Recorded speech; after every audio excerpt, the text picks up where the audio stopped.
আসসালামু আলাইকুম এভরিওয়ান, আপনারা সবাই কেমন আছেন? আশা করি আপনারা সবাই ভালো আছেন। তো আজকে আমি আপনাদেরকে শুকনা মরিচের ভর্তা করে দেখাবো মাত্র 1 মিনিটে। তো এই জন্য আমি শুকনা মরিচটাকে তেলে ভেজে লবণ দিয়ে মেখে নিয়েছি, ভালো করে ভেঙে নিয়েছি এটাকে। তো পেঁয়াজটাকেও আমি ভালোভাবে করে নিয়েছি, ভেঙে নিয়েছি একটু নরম করে। তো তো এখন এখানে পেঁয়াজ, মরিচ, লবণ সবই দেওয়া আছে। তো আমি এখন এখানে দিয়ে দিচ্ছি হচ্ছে সরিষার তেল। তো হয়ে গেল আমাদের মরিচ ভর্তা, শুকনো মরিচের ভর্তা।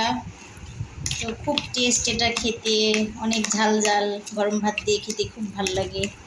তো আপনারা সবাই একবার ট্রাই করে দেখবেন, একবার খেলে বারবার মন চাইবে এই ভর্তাটাকে করে খেতে। তো খুব সহজে হয়ে গেল। তো আজকের মতো ভিডিও এই পর্যন্তই। সবাই ভালো থাকবেন, সুস্থ থাকবেন। আমার চ্যানেলটিকে সাবস্ক্রাইব করে দিবেন, একটা লাইক দিয়ে দিবেন। আল্লাহ হাফেজ।